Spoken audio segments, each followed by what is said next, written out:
सोचा कि अगर द्वारकाधीश उन्हें देख ही ले तो ही समझ जाएंगे कि मेरा मित्र कितना गरीब है। देख ही ले तो ही समझ जाएंगे। इसलिए वो बोली कि स्वामी, क्या कभी आपको अपने बचपन के मित्र की याद नहीं आती? क्या आपकी उनसे मिलने की इच्छा नहीं होती? सुदामा बोली कि अरे मेरी तो इच्छा होती है, बहुत इच्छा होती, पर मैं फिर भी सज्जनों प्यारी माताओं, सुदामा बोली मेरी इच्छा तो होती है। ऐसा कौन है जिसकी द्वारकाधीश से मिलने की इच्छा ना हो? पर अगर मैं द्वारका चला जाऊंगा तो फिर तुम्हारा गुजारा कैसे चलेगा? अगर मैं चला गया तो तुम्हारा गुजारा कैसे चलेगा? तुम क्या खाओगे पियोगी? और वैसे भी द्वारका यहाँ से बहुत दूर है, बहुत दूर। इसलिए मैं तो यहीं से कन्हैया के यहीं से मैं दर्शन कर लेता हूँ। और बोलने लगी द्वारका तो बहुत, और वो कहने लगी कि अब मैं यहीं से अपने कन्हैया के दर्शन करता हूँ कि दूर नगरी,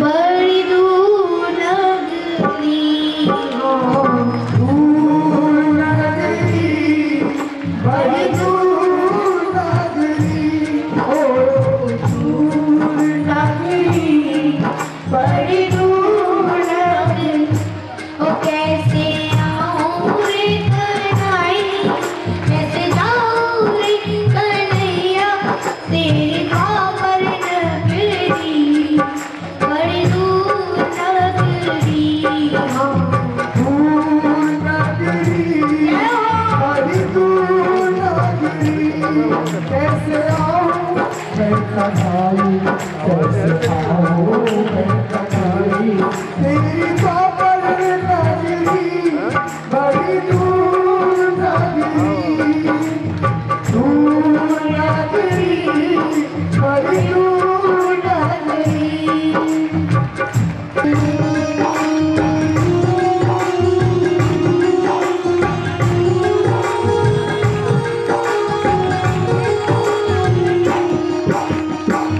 राधे को आना, जय बोल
आऊं तो शर्म माया अकेली आऊं तो भूल जाऊं नगरी बड़ी दूर नगरी बड़ी दूर कैसे आओ बताई कैसे आओ रे कन्हैया तेरी खबर न करी बड़ी दूर नगरी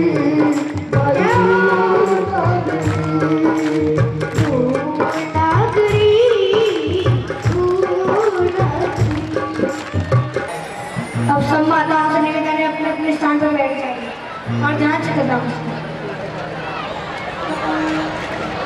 तो सज्जनों, सुशीला ने सोचा कि अगर यहाँ अब सुदामा जी की ये बात सुनकर कि अब तो मैं यहाँ पर ही रहकर कन्हैया के दर्शन कर लेता हूँ, ध्यान लगाकर ही, कि सज्जनों सुशीला सोचने लगी लो हो गया कल्याण। अगर कन्हैया इनको देख ले तो ही समझ जाएंगे वो तो, इसीलिए वो तो फिर से बोली और हमारा कुछ ना कुछ जरूर कर देंगे। तो वो फिर से बोली स्वामी ध्यान लगाकर यहीं से देखने से कोई फल नहीं मिलता, इसलिए आप तो द्वारिका जाकर दर्शन कीजिए। तो सज्जनों श्री रामा जी बोली अरे सुशीला तुमने नहीं सुना क्या कि यद्यपि मित्र प्रभु पितु गुरु किया जाए बिनु बोलियो ना संगे। मतलब मित्र स्वामी पिता गुरु के घर कभी भी हम लोगों को खाली हाथ नहीं जाना चाहिए, खाली हाथ नहीं जाना चाहिए। इसलिए और हमारे पास तो कन्हैया को देने के लिए कुछ भी नहीं, कुछ भी नहीं है, तो फिर मैं फिर कैसे जाऊंगा। तो सज्जन सुशीला बोली स्वामी आप बिल्कुल चिंता मत करो, मैं इसका भी आपके पास इंतजाम करती हूँ। सुबह होने वाली है, आप स्नान कीजिए, स्नान ध्यान आदि कीजिए, तब तक मैं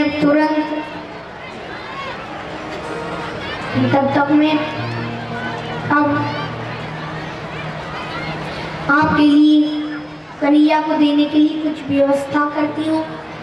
तो प्यारी प्यारी माताओं श्रोताओं, अब इस प्रकार सुशीला ने क्या किया कि वो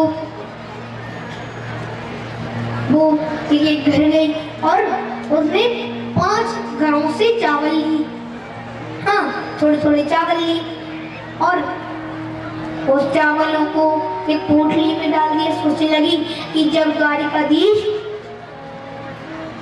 इन चावलों को देखेंगे तो वो वैसे ही समझ आएंगे, क्योंकि घर के चावल एक जैसे होते, बिल्कुल एक जैसे, और कुछ टूटे चावल, कुछ पीले चावल, कुछ सफेद चावल, तो कुछ छोटे चावल, तो कुछ बड़े चावल। ये जब कन्हैया देखेंगे तो समझ आएंगे मेरा मित्र इतना गरीब है। तो सज्जनों देखो सुशीला कितनी बुद्धिमान है। मैं तो भगवान से ही प्रार्थना करता हूँ भगवान ऐसी पत्नी सबको प्रदान करे, क्योंकि स्त्री का तो एक ही धर्म होता है। क्या धर्म होता है कि एक ही धर्म एक व्रत नेमा, काहि वचन मन पति पद प्रेम। क्योंकि स्त्री का तो एक ही धर्म होता है कि वो अपने पति की सेवा करे। सज्जनों देखो सुदामा जी भी अपने भाग्य को कितना सौभाग्यवान बोलने लगे, तो कहने लगे मैं कितना सौभाग्यशाली हूँ कि मुझे ऐसी पत्नी मिली जो कि मुझे द्वारिकाधीश के पास मिलने भेज रही। ऐसी कठिन परिस्थितियों में भी जबकि वो ये नहीं सोच रही कि उस पर परेशानी आ सकती, लेकिन वो तो मुझे मेरे कन्हैया से मिलने में से सोचने लगती। तो सज्जनों अब इधर तुरंत सुदामा जी स्नान ध्यान करके निवृत्त हो जाती हैं और सुदामा जी क्या करती अब जाने लगी कि तभी सुशीला ने एक पोटली बनाकर, उन चावलों की एक पोटली बनाकर उनको दी थी। तो सुदामा जी के पास में एक कपड़े में बांधकर उसको ले जाने लगे। अब सज्जनों इधर दूसरी तरफ, सज्जनों प्यारी बहन माताओं, अब इधर दूसरी तरफ सुदामा जी चल देती, अपने मन में कन्हैया से मिलने की आस लेके सुदामा जी चल देती। सज्जनों उनकी धोती फटी हुई, बस जैसी धोती फटी हुई, और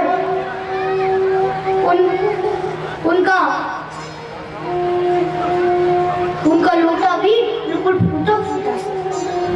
फिर दूसरी तरफ सज्जनों उनकी मुठनियां भी बिल्कुल फूटी फूटी।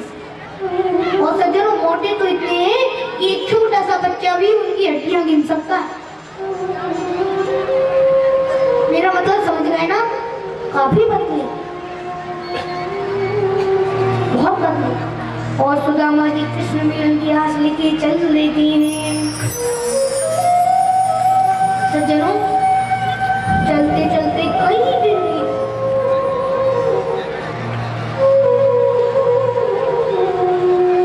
प्यारी प्यारी माताओं, सुदामा जी को रास्ता तो पकड़ना था द्वारिका का, मन में रास्ता तो पकड़ना था द्वारिका का, लेकिन रास्ता पकड़ लिया वृंदावन का। तो सज्जनों अब चलते चलते कई दिन बीत गए और उनकी एड़ियां फटने लगी, कांटे लग गए, लेकिन फिर भी सुदामा जी चलते जा रहे हैं, आंस लेकर चलते जा रहे हैं। तो सज्जनों रास्ते में एक बहुत बड़ी नदी पड़ती। तो सज्जनों प्यारी प्यारी माता उस नदी को देखकर सुदामा जी स्वप्न कभी स्वीकार कैसे कर कि पास में उन्हें मल्लाह दिखाए, जो कि और सज्जनों वो मल्लाह दिखा, वो सोचने लगे। अब भैया वो इधर देखा और वो सबसे कह रहा है कि अरे भैया कोई पार जाने वाला है क्या, तो मेरे नाम में बैठ जाओ, मेरे नाम में बैठ जाओ। यही कहा था कि सुदामा जी हाथ ऊंचे करके बोले हाँ भैया हमें पार जाना है। तो सुदामा जी उस नाम में बैठ गए। तो वो पूछने लगा कि बाबा जी कुछ है कि नहीं, या फिर ऐसे ही बैठ गए नाम में। तो सज्जनों सुदामा जी सोचने लगे, वो बोले भैया पैसा तो हमारे पास नहीं है और हम जानते हैं तुम बिना पैसे के पार लगाओगे नहीं। तो सुदामा जी नाम से उतरने लगे। तो सज्जनों केवल उनका हाथ पकड़कर उनसे कहा कि चिंता मत करो, मैं आपको बिना पैसे की पार लगा दूंगा। तो सज्जनों सुदामा जी नाम में बैठे। अब इधर अब भैया वो केवल सुदामा जी को देख कर हंस रहा है और उनको ही घूर घूर के देख रहा है, हंस भी रहा है। तो सज्जनों सुदामा जी से रहा ना गया, उन्होंने पूछा कि भैया तुम हमको ही तो देख रहे हो इतनी जोर से घूर घूर के। तो सुदामा जी की बात सुनकर वो बोले नहीं पंडित जी, मैं तो ये पूछना चाहता हूँ आपसे कि आपको वैसे कहाँ जाना है। तो सुदामा जी बोले हम द्वारिका जाना चाहते हैं, क्योंकि द्वारिका के जो राजा है ना कन्हैया कृष्ण, वो हमारे बचपन के सखा, हम उनसे मिलने जा रहे हैं। तो सज्जन इतना सुनती तो वो केवल बहुत जोर जोर से हंसने लगा और बोला कि महाराज द्वारिकाधीश और आपके में देख के नहीं लग रहा, बहन तो महाराज काय को मजाक कर रहे हो, द्वारिकाधीश आपके में थ्रो ही नहीं सकते। तो सज्जनों अब ये सुदामा जी को थोड़ा क्रोध आया तो क्रोध में बोले अरे मेरो कन्हैया कोई आभूषण वस्त्र थोड़ी ना देखे, वो तो हमारा मन देखे, तू का जाने मेरे कन्हैया को, तूने तो जिंदगी में नाक चलाई है ना, मेरो कन्हैया तुम्हारे को देखता है। सज्जनों करी तो सज्जनों सुदामा जी के मुख से केवट ने ऐसी बात सुनी तो केवट के नेत्र सजल हो। सज्जनों आप जानती हो ये केवट कोई और नहीं कन्हैया ही है। और कन्हैया हमारी मन में सोचने लगे कि सारी दुनिया बदल गई पर मेरा सुदामा नहीं बदला, पैसा का पैसा ही है। इसी वैसी की वैसी इसकी बातें। तो सुदामा जी से वो पूछने लगे, महाराज, सुदामा जी पूछने लगी कि केवट भैया जरा हमें ये बताना कि यहाँ से द्वारका कितनी दूर है।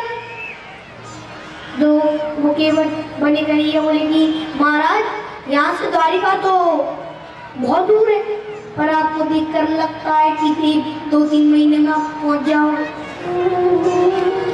तो सज्जन ने इस प्रकार सुदामा जी उसकी नाव से उतर कर आगे चलने लगे।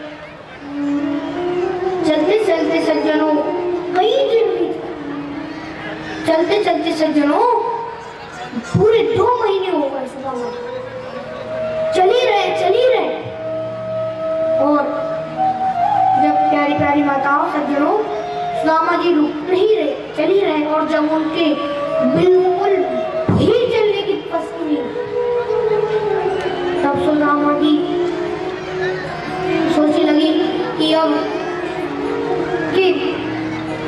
अब जिंदगी में उदास लगती, ना आस लगती, बस मुझे निराश ही लगती।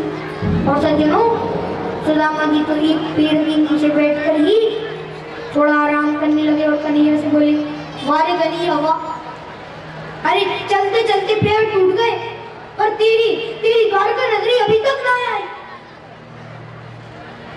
अरे कन्हैया मोहे तो उसे कछु नहीं चाहिए, ना मोहे बेटा बेटी नाती पोता धन संपत्ति राज्य कुछ नहीं चाहिए, वो तो तेरे दर्शन चाहिए, मुझे कुछ और नहीं चाहिए, और मुझे तो तेरा सहारा चाहिए।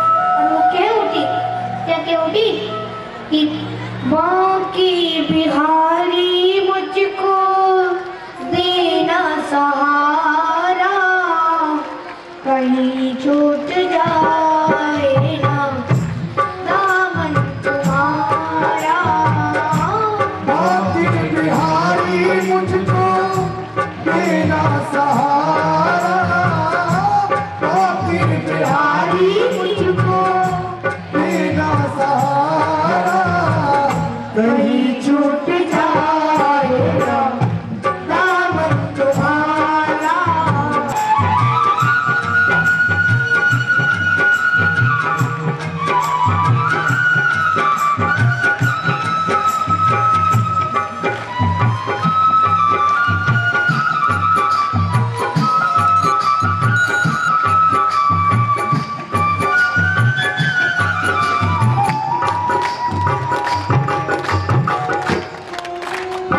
देखिए सुदामा जी कह रहे हैं, ओ तेरे रास्ते से हटा दी है दूरियां, तेरे रास्ते से हटाती है दुनिया, इशारों से मुझको बुलाती है दुनिया, इशारों से मुझको बुलाती है दुनिया, इशारों से मुझको बुलाती है दुनिया। देखो न हर दिल में दुनिया का इशारा, ये तो न हर जिसमें दुनिया का इशारा, कहीं छूट जाएगा दामन तुम्हारा।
बाबुल में समाए न कोई।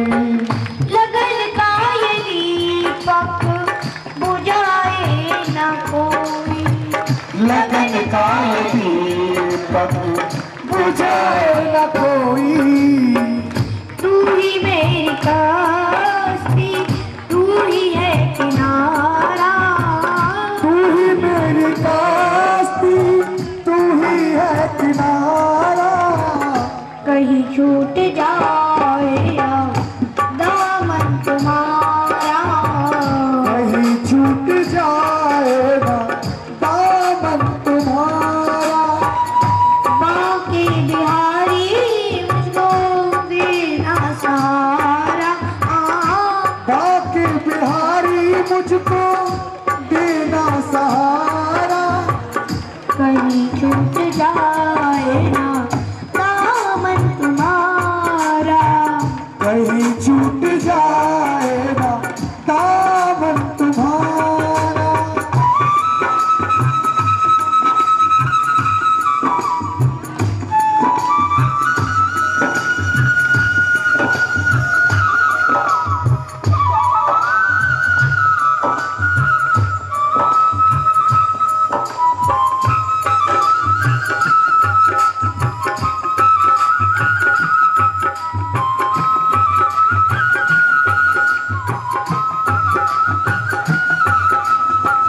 तेरे नाम का गान गाता रहूं मैं। तेरे नाम का गान गाता रहूं मैं। तेरे नाम का गान गाता रहूं मैं। तेरे नाम का गान गाता रहूं मैं।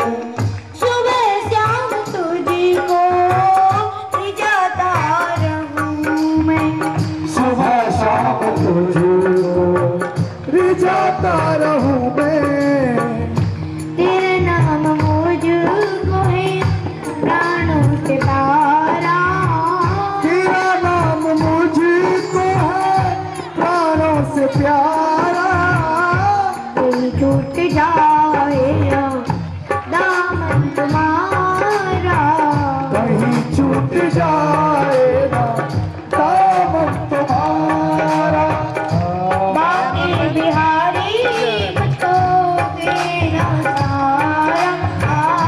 बाकी बिहारी मुझको देना सहारा। कहीं छूट जाए दामन तुम्हारा। दामन तुम्हारा, दामन तुम्हारा, दामन तुम्हारा।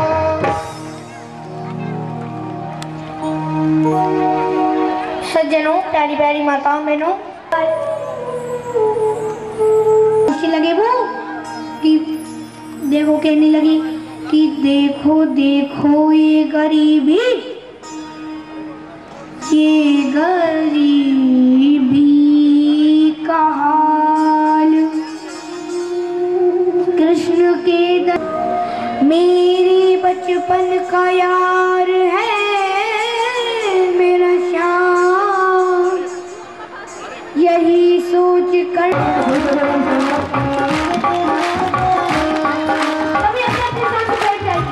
अरे द्वारिका लो कन्हैया से कह दो। अरे द्वारिका लो कन्हैया से कह दो। घर पे सुधामा तेरी गा गया है। घर पे सुधामा तेरी गा गया है। आगे तेरा चकते न जाने कहाँ के। भटकते न जाने कहाँ से। तुम्हारे महल के करीब आ गया। तुम्हारे महल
खुशी का समा गरीब आ गया है, खुशी का समा गरीब आ गया।